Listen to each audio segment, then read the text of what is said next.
Hello everyone, welcome to সঙ্গী সাথী পাঠশালা। আজকে আমরা DElEd part 2 session 2024-26 educational studies CC02 এর chapter wise 2 marks question suggestion with answer নিয়ে এসেছি। আজকে আমরা এখানে চ্যাপ্টার 1 এবং 2 থেকে গুরুত্বপূর্ণ 2 নম্বরের প্রশ্নগুলো দেখে নেব। প্রথম প্রশ্ন হচ্ছে, অধিবিদ্যা কাকে বলে বা দ্বৈতবাদ বলতে কী বোঝো, বা মেটাফিজিক্যাল কী? মানব প্রকৃতির সত্তাকে দুই দিক থেকে ব্যাখ্যা করা যেতে পারে। এক হচ্ছে অধিবিদ্যা বা মেটাফিজিক্যাল এবং বিজ্ঞান ভিত্তিক বা সায়েন্টিফিক। অধিবিদ্যা দৃষ্টিভঙ্গি অনুযায়ী মানুষ দুটি উপাদানে তৈরি হয়েছে। এক হচ্ছে দেহ ও মন বা মেটাফিজিক্যাল, এবং দুই হচ্ছে অস্থিমজ্জা এবং আত্মা। একেই আমরা দ্বৈতবাদ বলছি। দ্বিতীয় প্রশ্ন হচ্ছে, বিদ্যালয় কাকে বলে বা স্কুল বলতে কী বোঝো? বিদ্যালয়, যার ইংরেজি প্রতিশব্দ হলো স্কুল, লাতিন ভাষা থেকে এসেছে। এর অর্থ হলো অবসর সময় তাত্ত্বিক জ্ঞানের আলোচনা, অর্থাৎ ব্যুৎপত্তিগত অর্থে স্কুল হলো এমন একটি স্থান যেখানে জ্ঞান অর্জনের সুযোগ আছে। প্রাচীনকাল থেকে সভ্যতার বিকাশের সাথে সাথে মানুষের জীবনযাত্রার জটিলতা বাড়তে থাকে এবং শিক্ষার বিস্তার ঘটতে থাকে। এই সময় সামাজিক ও বৃহত্তর উদ্দেশ্যে সমাজ একটি প্রতিষ্ঠান সৃষ্টি করে, যেখানে একদল বিশেষভাবে অভিজ্ঞতাপ্রাপ্ত ব্যক্তি একটি নির্দিষ্ট স্থানে শিশুদের সমাজের প্রয়োজনীয় কার্যকলাপ ও অভিযোজন কৌশল সম্পর্কে অবহিত করবে, তাদের অনুশীলন করাবে এবং আগামী ভবিষ্যতের জন্য তাদের গড়ে তুলবে। একেই বলা হতো স্কুল। পরের প্রশ্ন হচ্ছে, শিক্ষার প্রধান লক্ষ্য কী? শিক্ষার অন্যতম প্রধান লক্ষ্য হলো শিক্ষার্থীর সার্বিক বিকাশ ঘটানো, শিক্ষার্থীকে সমাজের ভবিষ্যতের উপযুক্ত নাগরিক হিসেবে গড়ে তোলা। শিক্ষার অন্যতম লক্ষ্য হলো শিক্ষার্থীদের জীবিকা অর্জনের জন্য প্রস্তুত করা এবং শিক্ষার্থীর অন্তর্নিহিত সত্তার পরিপূর্ণ বিকাশ ঘটানো। পরের প্রশ্ন হলো, অনিয়ন্ত্রিত শিক্ষা বলতে কী বোঝো? এর সংজ্ঞা দাও বা কাকে বলে? শিক্ষাবিদ কুম্বস এর মতে, অনিয়ন্ত্রিত শিক্ষা হলো এমন একটি শিক্ষা যা সর্বদা নিয়ন্ত্রণহীনভাবে ঘটে। শিক্ষাবিদ জেপি নায়েকের মতে, সমাজ জীবনে বেড়ে ওঠার সঙ্গে সঙ্গে যা কিছু শেখা যায় তাই হলো অনিয়ন্ত্রিত শিক্ষা। অনিয়ন্ত্রিত শিক্ষা বা ইনফর্মাল এডুকেশন বলতে বোঝায় সেই শিক্ষাকে বোঝায় যা কোনো নির্দিষ্ট নিয়ম, পাঠ্যক্রম, কর্মসূচি বা প্রতিষ্ঠানের নিয়ন্ত্রণ ছাড়াই স্বাভাবিক জীবন অভিজ্ঞতার মাধ্যমে অর্জিত হয়। এটি হলো এমন এক ধরনের শিক্ষা যা পরিবার, সমাজ, পরিবেশ, অভিজ্ঞতা, বই, গণমাধ্যম ইত্যাদির মাধ্যমে স্বাভাবিকভাবে ও অনিয়মিতভাবে লাভ করা হয়, যার জন্য কোনো একটি নির্দিষ্ট বিদ্যালয়ের শিক্ষক বা নির্দিষ্ট পাঠ্যক্রমের প্রয়োজন হয় না। পরের প্রশ্ন হচ্ছে, অনিয়ন্ত্রিত শিক্ষার দুটি বৈশিষ্ট্য লেখো। অনিয়ন্ত্রিত শিক্ষার দুটি বৈশিষ্ট্য হলো, এক, অনিয়ন্ত্রিত শিক্ষার সবথেকে গুরুত্বপূর্ণ বৈশিষ্ট্য, এখানে কোনো নিয়ন্ত্রণ থাকে না, এখানে শিক্ষার্থী প্রধান গুরুত্ব পায়। দুই হচ্ছে, অনিয়ন্ত্রিত শিক্ষায় কোনো শিক্ষক থাকে না, শিক্ষার্থী প্রাকৃতিক পরিবেশ, পরিবার, বিভিন্ন সামাজিক সংস্থা, গণমাধ্যম প্রভৃতি থেকে নিজেরাই শিক্ষা গ্রহণ করে। নেক্সট হচ্ছে, অনিয়ন্ত্রিত শিক্ষার কোনো নির্দিষ্ট পাঠ্যক্রম বা বিষয় থাকে না। পরের প্রশ্ন হচ্ছে, ব্যালার্ডের মতে পরিবার কী বা পরিবার বলতে কী বোঝো, বা ব্যালার্ডের মতে পরিবার কাকে বলে? মনোবিজ্ঞানী ব্যালার্ডের মতে পরিবার সমাজে একমাত্র প্রতিষ্ঠান যার থেকে অন্য সামাজিক প্রতিষ্ঠানের সৃষ্টি হয়েছে। মানব সমাজে এটি হলো প্রাচীনতম শিক্ষালয়। অন্য কোনো সামাজিক সংস্থা পরিবারের মতো আন্তরিক হয় না। পরিবারের মধ্যে থেকে শিশুর প্রাথমিক অভ্যাসগুলি গড়ে ওঠে। যে কোনো বিষয়ে প্রাথমিক জ্ঞান শিশু পরিবার থেকেই পায়। সেই কারণে পরিবার হলো শিশুর শিক্ষা ও জীবন বিকাশের ক্ষেত্রে সবচেয়ে গুরুত্বপূর্ণ প্রতিষ্ঠান। পরের প্রশ্ন, পরিবারের দুটি সাধারণ কার্যাবলী ও শিক্ষামূলক কার্যাবলী লেখো।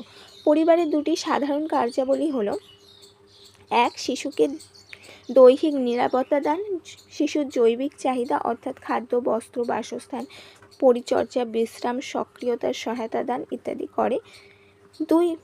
দুই হচ্ছে, শিশুর সামাজিকীকরণে সমাজ সম্পর্কে চিন্তাধারা সৃষ্টিতে পরিবার সর্বাধিক সহায়তা করে। পরিবারের দুটি শিক্ষামূলক কার্যাবলী হলো, পরিবার শিশুকে বিভিন্ন ধরনের অভ্যাস শেখায়, এই অভ্যাসগুলি তাকে আগামীতে সুনাগরিক হিসাবে গড়ে উঠতে সহায়তা করে। 2 হচ্ছে পরিবারই শিশুকে সমাজ অনুমোদিত ও সহায়ক আচরণের শিক্ষা দান করে, যা তাকে ভবিষ্যতে সমাজে অভিযোজন করতে সহায়তা করে। নেক্সট হচ্ছে গণমাধ্যম কাকে বলে বা অনিয়ন্ত্রিত শিক্ষায় গণমাধ্যম বলতে কী বোঝো? যে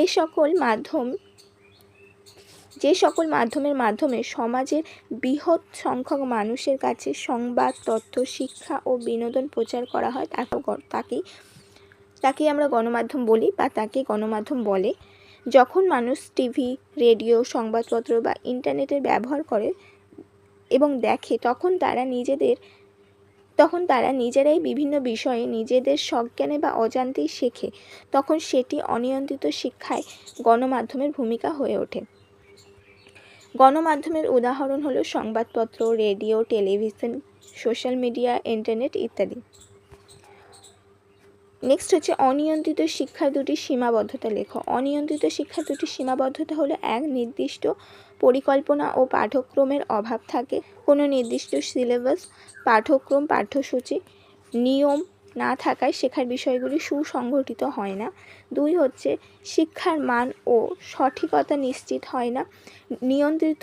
অনিয়ন্ত্রিত শিক্ষায় ভুল বা অসম্পূর্ণ তথ্য শেখার সম্ভাবনা থাকে, কারণ এখানে নির্দিষ্ট শিক্ষক বা নিয়ন্ত্রণ থাকে না। নেক্সট প্রশ্ন হচ্ছে নিয়ন্ত্রিত শিক্ষা বা প্রথাগত শিক্ষা বলতে কী বোঝো? এর দুটি বৈশিষ্ট্য লেখো।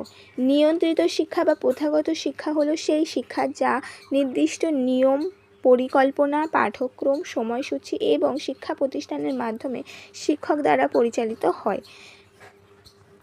শিক্ষাবিদ পি.ডি. শুক্লা এর মতে প্রথাগত শিক্ষা হলো এমন একটি গতানুগতিক শিক্ষা পদ্ধতি যাতে পূর্ব নির্ধারিত নির্দিষ্ট পাঠ্যক্রম অনুসরণের দ্বারা ছাত্র বা শিক্ষক শ্রেণীকক্ষে নিয়মিত পরস্পরের সম্মুখীন বা মুখোমুখি হয়, এবং শিক্ষাবিদ জে.পি. নায়েকের মতে সুনির্দিষ্ট ব্যবস্থার মধ্যে যে শিক্ষা পরিচালিত হয় তাকে প্রথাগত শিক্ষা বলা হয়। উদাহরণ হিসাবে স্কুল, কলেজ, বিশ্ববিদ্যালয়ে যে শিক্ষা দেওয়া হয় তা কিন্তু নিয়ন্ত্রিত বা প্রথাগত শিক্ষা। প্রথাগত শিক্ষার দুটি বৈশিষ্ট্য হলো: 1. নির্দিষ্ট পাঠ্যক্রম ও পরিকল্পনা থাকে, এই শিক্ষায় নির্দিষ্ট সিলেবাস, পরিকল্পনা অনুযায়ী পড়ানো হয়। 2. শিক্ষা প্রতিষ্ঠান শিক্ষকের দ্বারা পরিচালিত হয়, স্কুল, কলেজ ইত্যাদি শিক্ষা প্রতিষ্ঠানে শিক্ষক শিক্ষার্থীদের শিক্ষা দেন। নেক্সট প্রশ্ন হচ্ছে নিয়ন্ত্রিত বা প্রথাগত শিক্ষার দুটি সীমাবদ্ধতা লেখো। নিয়ন্ত্রিত বা প্রথাগত শিক্ষার দুটি ত্রুটি, সীমাবদ্ধতা বা অসুবিধা হলো: 1. শিক্ষা অনেক সময় বই কেন্দ্রিক হয়ে ওঠে বা পুস্তক কেন্দ্রিক হয়ে ওঠে, এতে বাস্তব অভিজ্ঞতা ও ব্যবহারিক জ্ঞানের অভাব দেখা যায়। 2. সব শিক্ষার্থী ব্যক্তিগত পার্থক্য অনুযায়ী শিক্ষা দেওয়া কঠিন হয়। একই পদ্ধতিতে সবাইকে পড়ানোর ফলে অনেক শিক্ষার্থী পুরোপুরিভাবে উপকৃত হয়। পরের প্রশ্ন হচ্ছে শিশুর শিক্ষায় বিদ্যালয়ের দুটি দায়িত্ব বা ভূমিকা লেখো। শিশুর শিক্ষায় বিদ্যালয়ের দুটি ভূমিকা হলো: 1 হচ্ছে জ্ঞান ও শিক্ষা প্রদান করে। বিদ্যালয় শিশুকে বিভিন্ন বিষয়ে সঠিক ও পরিকল্পিত শিক্ষা দেয় এবং তার জ্ঞান বৃদ্ধি করে। 2 হচ্ছে চরিত্র ও সামাজিক গুণের বিকাশ ঘটানো। বিদ্যালয় শিশুর মধ্যে শৃঙ্খলা, নৈতিকতা ও সহযোগিতা, সামাজিক আচরণের বিকাশ ঘটায়। পরের প্রশ্ন হচ্ছে বিদ্যালয়কে সমাজের ক্ষুদ্র সংস্করণ কেন বলা হয়? বিদ্যালয়কে সমাজের ক্ষুদ্র সংস্করণ বলা হয় কারণ বিদ্যালয়ের মধ্যে সমাজের বিভিন্ন নিয়ম, মূল্যবোধ, সম্পর্ক, কার্যকলাপের প্রতিফলন দেখা যায়। এখানে শিক্ষার্থীরা একসাথে থেকে শৃঙ্খলা, সহযোগিতা, দায়িত্ববোধ ও সামাজিক আচরণ শেখে, যা ভবিষ্যতে সমাজে চলতে সহায়তা করে বা সাহায্য করে। নেক্সট প্রশ্ন হচ্ছে প্রথা বহির্ভূত শিক্ষা বলতে কী বোঝো? এর দুটি বৈশিষ্ট্য লেখো। প্রথা বহির্ভূত শিক্ষা হলো সেই শিক্ষা যা বিদ্যালয়ের নিয়মিত শিক্ষা পদ্ধতির বাহিরে বিশেষ পদ্ধতি ও নমনীয় ব্যবস্থার মাধ্যমে প্রদান করা হয়। এই শিক্ষার সম্পূর্ণভাবে নিয়ন্ত্রিত নয়, আংশিক নিয়ন্ত্রিত এবং জীবনব্যাপী শিক্ষণের মধ্যে এটি সংগঠিত হয়। উদাহরণ হিসাবে মুক্ত বিদ্যালয়, ওপেন স্কুল, দূর শিক্ষা বা ডিস্টেন্স এডুকেশন, যেখানে বই, ইন্টারনেট বা অন্যান্য মাধ্যম থেকে দূর থেকে শিক্ষা গ্রহণ করা হয় এবং সার্টিফিকেট বা ডিগ্রিও পাওয়া যায়। এর দুটি বৈশিষ্ট্য হলো: 1. নমনীয় পদ্ধতি থাকে, এখানে সময়, স্থান ও শিক্ষার পদ্ধতি তুলনামূলকভাবে স্বাধীন ও নমনীয় হয়। 2. নির্দিষ্ট শিক্ষার বাধ্যবাধকতা নেই, শিক্ষার্থীরা বিদ্যালয়ের বাহিরের থেকেও বিভিন্ন উপায়ে শিক্ষা গ্রহণ করতে পারে। নেক্সট প্রশ্ন হচ্ছে অনিয়ন্ত্রিত শিক্ষা, নিয়ন্ত্রিত বা প্রথাগত ও প্রথা বহির্ভূত শিক্ষার মধ্যে পার্থক্য লেখো। এই প্রশ্নটা সাথেও আসতে পারে। অনিয়ন্ত্রিত, নিয়ন্ত্রিত বা প্রথাগত ও প্রথা বহির্ভূত শিক্ষার 4টি পার্থক্য হলো: অনিয়ন্ত্রিত শিক্ষায় নির্দিষ্ট নিয়ম বা নিয়ন্ত্রণ থাকে না। নিয়ন্ত্রিত শিক্ষা বা প্রথাগত শিক্ষায় নির্দিষ্ট নিয়ম নিয়ন্ত্রণ থাকে। প্রথা বহির্ভূত শিক্ষায় কিছু নিয়ম থাকে, তবে তা অনেক নমনীয়। 2 হচ্ছে শিক্ষার স্থান। অনিয়ন্ত্রিত শিক্ষার স্থান হচ্ছে পরিবার, সমাজ, পরিবেশ, গণমাধ্যম ইত্যাদি। নিয়ন্ত্রিত শিক্ষাস্থান হচ্ছে বিদ্যালয়, কলেজ ইত্যাদি শিক্ষা প্রতিষ্ঠান। প্রথা বহির্ভূত শিক্ষা হচ্ছে বিদ্যালয়ের বাহিরে বিভিন্ন মাধ্যমে হয়ে থাকে, কিছুক্ষণের জন্য কোনো একটি নির্দিষ্ট স্থানে পড়ানো হলেও তার বাহিরেও বিভিন্ন মাধ্যমে পড়ানোর ব্যবস্থা থাকে। 3 হচ্ছে পাঠ্যক্রম। অনিয়ন্ত্রিত শিক্ষায় নির্দিষ্ট পাঠ্যক্রম থাকে না। নিয়ন্ত্রিত শিক্ষায় নির্দিষ্ট এবং সুনিশ্চিত পাঠ্যক্রম থাকে। প্রথা বহির্ভূত শিক্ষায় আংশিক বা নমনীয় পাঠ্যক্রম থাকে এবং শিক্ষার্থী নিজের চাহিদা অনুযায়ী তাকে নির্বাচন করতে পারে।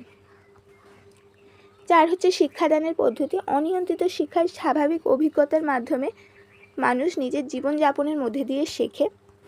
নিয়ন্ত্রিত শিক্ষায় শিক্ষক ও শ্রেণীকক্ষের মাধ্যমে নির্দিষ্ট পাঠ্যক্রম পাঠ্যসূচি অনুযায়ী শেখানো হয়। প্রথা বহির্ভূত শিক্ষায় দূরশিক্ষা, ওপেন স্কুল ইত্যাদির মাধ্যমে শেখানো হয়। পরের প্রশ্ন হচ্ছে বর্তমান শিক্ষার প্রধান উপাদানগুলি কী কী?